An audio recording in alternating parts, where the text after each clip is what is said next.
வணக்கம் and welcome all. இப்போ மழை சீசன் ஸ்டார்ட் ஆயிடுச்சு.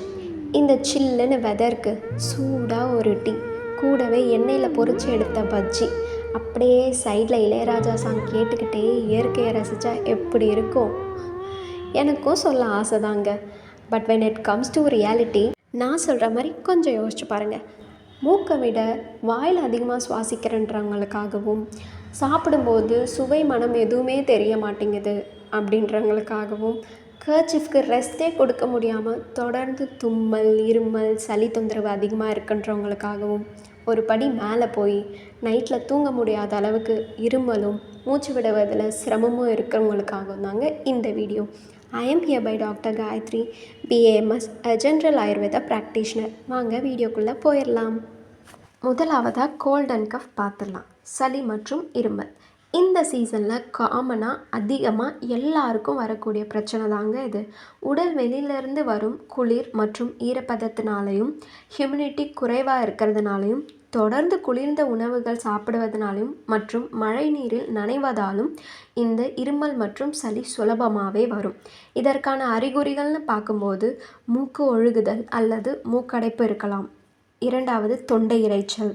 மூன்றாவது உலர் இருமல் அல்லது சளியுடன் கூடிய இருமல். சிலருக்கு உடல் சோர்வு, லேசான காய்ச்சல், சுவை மற்றும் மனம் குறைவாக இருக்கலாம். ஆயுர்வேதத்துப்படி இது வாதம் மற்றும் கபத்தோட சமயின்மையினால் வரும். பொதுவாகவே குளிர்காலங்களில் கபம் அதிகரிக்கும். இதுவே சளி அடைப்பு மற்றும் இருமலுக்கு காரணமாக இருக்குங்க. இதுக்கான 5 சிம்பிள் ஆயுர்வேதிக் ரெமெடிஸ் பார்த்துடலாமா? ஃபஸ்ட்டு ரெமெடின்னு பார்க்கும்போது கஷாயம் ப்ரிப்பரேஷன் தான், அதாவது டிகாக்ஷன். இது செய்வதற்கு 3 பொருள் தாங்க தேவைப்படும்.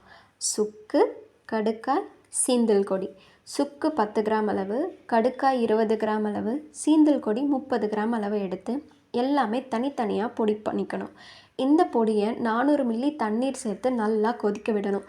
இது 200 மில்லி வரை வற்றி வந்ததும் அதை மிதமான சூட்டில் அடிக்கடி எடுத்துக்கணுங்க. இப்படி எடுத்துக்கும்போது சளி மற்றும் இருமல் வராமல் நம்ம தடுத்துக்கலாம். Second remedy herbal tea preparation, மூலிகை தேநீர். இது நம்ம வழக்கமாக டீ போடுற மாதிரி தாங்க. ஆனால் இதுக்கு பாலும் தேயிலையும் தேவையில்லை. அதுக்கு பதிலாக துளசி இலையும் இஞ்சியும் சேர்த்து நல்லா தண்ணியில் கொதிக்க வச்சு சுவை மற்றும் மணத்துக்காக கொஞ்சமாக தேனும் எலுமிச்சை சாறும் சேர்த்து காலை மாலைன்னு 2 வேளை தொடர்ந்து குடிச்சிட்டு வரும்போது சளி தொந்தரவு மற்றும் இருமலுக்கு பெஸ்ட் ரெமெடியாக இருக்கும். ரெமெடி நம்பர் 3 சால்ட் வாட்டர் கார்க்லிங், உப்பு தண்ணீரால் கொப்பளிப்பது. இது செய்வதற்கு 1 டம்ளர் வெந்நீர் கூட கொஞ்சமாக மஞ்சள் பொடி, கொஞ்சமாக உப்பு இருந்தால் போதும்.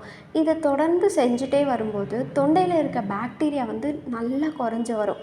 அதனால தொண்டை வலி, தொண்டை கரகரப்பு இதெல்லாமே சட்டுன்னு குறையுங்க. ஸோ இது ஒன் ஆஃப் த பெஸ்ட் கஃபர் ரெடியூசிங் தெரப்பின்னும், இது ரொம்ப சிம்பிள் ஆனால் ரொம்ப எஃபெக்டிவான ட்ரீட்மெண்ட்டுன்னு சொல்லுவாங்க. ரெமெடி நம்பர் 4 ஸ்டீம் இன்ஹலேஷன், அதாவது நீராவி மூச்செடுப்பு. சளி கரைய சிறந்த இயற்கை மருத்துவம் தாங்க இது.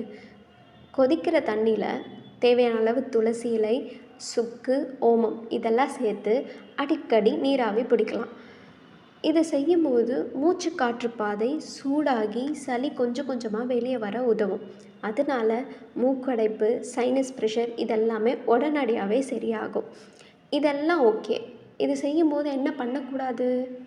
கண்களை எப்பயுமே மூடி தான் வச்சுருக்கணும். அதே மாதிரி 5லேருந்து 7 நிமிடங்கள் செஞ்சால் போதும்.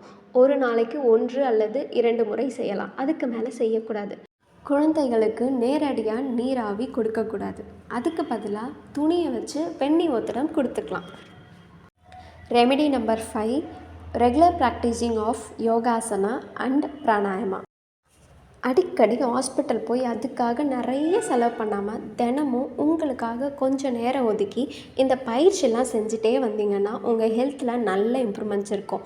அது மட்டும் இல்லாமல் நோய் வந்தால் அதிலேருந்து சீக்கிரமாக குணமடையவும், நோய் வர்றதுக்கு முன்னாடி தன்னை பாதுகாத்து கொள்ளவும் இந்த பயிற்சியெல்லாம் ரொம்ப யூஸ்ஃபுல்லாக இருக்கும். ஸோ இன்றைக்கே சிம்பிளாக ஸ்டார்ட் பண்ணுங்கள்.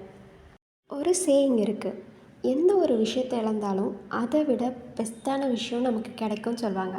அந்த மாதிரி தேவையற்ற உணவு முறை, பழக்க வழக்கங்கள் மற்றும் கொஞ்சமாக சோம்பேறித்தனம் இதெல்லாம் இழந்தால் தாங்க நமக்கு நல்ல ஆரோக்கியம் கிடைக்கும்.